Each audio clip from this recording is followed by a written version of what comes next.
This section is all about taking this knowledge we have of solving polynomials and now applying it into the realm of inequalities as opposed to just equations. So I want to solve this cubic inequality. We have a polynomial on the left that's cubic, and we want to know when is this greater than or equal to 0? Well, we're going to take this one and we're going to solve it using technology as opposed to solving it with our algebraic skills. More often than not, I'd say you're probably going to be able to use technology to solve these sorts of things. So, here's a graph of our function. And we want to know, where is this greater than 0? Greater than or equal to 0 for that matter. So what do we need? Well, we need to know where this is equal to 0.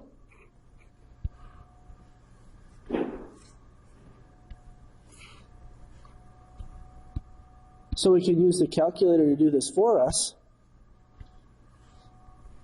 And in this particular example, the 3 zeros are nice integer values that I could have gotten through synthetic division easy enough. But we've got -2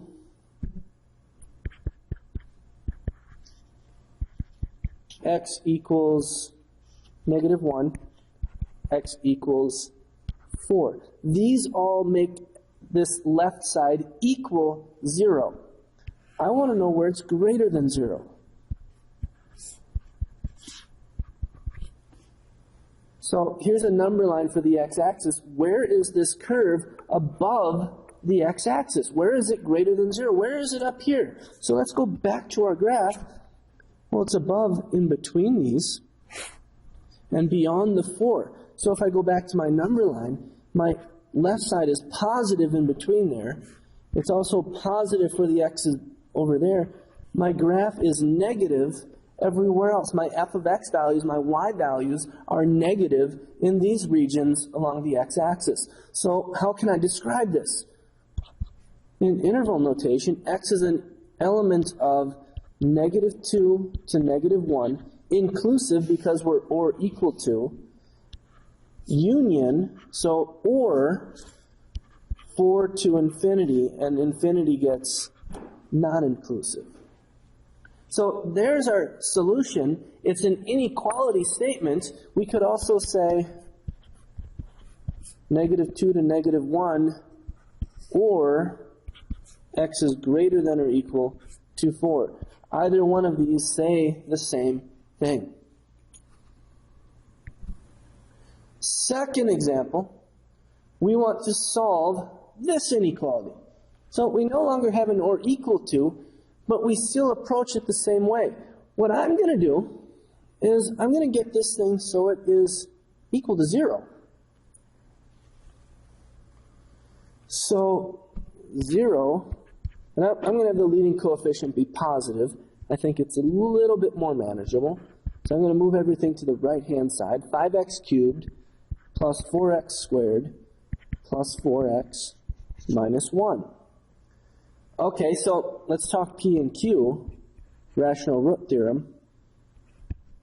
P over Q has to come from plus or minus 1, plus or minus 1/5. Not a lot of choices here. So let's just pick one. I'm going to choose 1/5 to do my synthetic division with. 5, 4, 4, -1. So cube term, squared term, x term constant. Bring down the 5.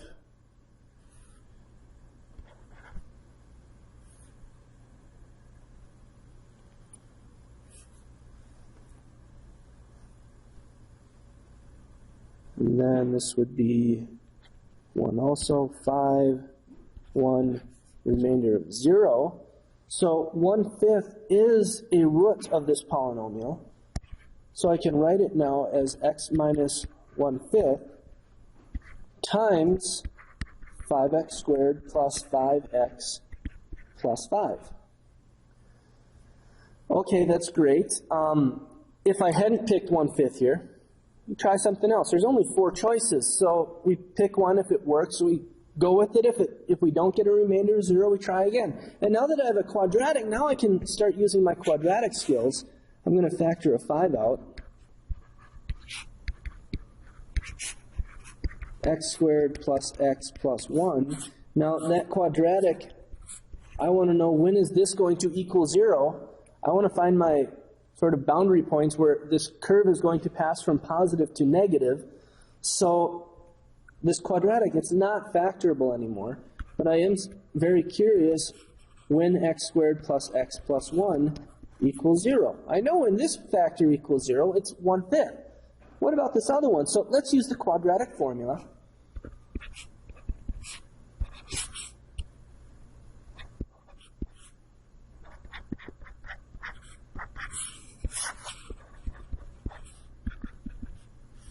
And what we get is -1 plus or minus the square root of -3 over 2, which is non-real.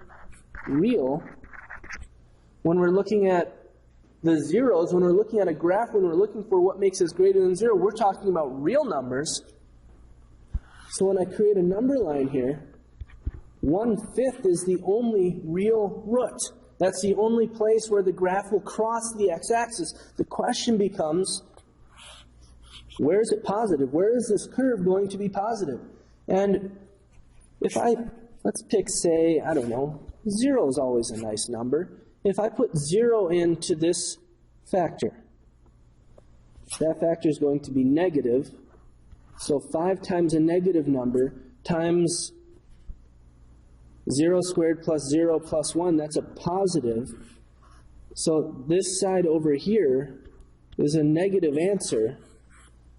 So here, this polynomial, this left side, if I call it f of x, here f of x is less than 0.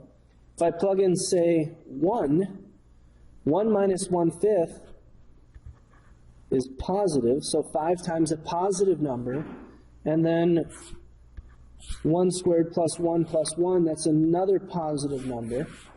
So this is a positive answer, meaning f of x, that this side here, that is greater than 0, and that's what we want.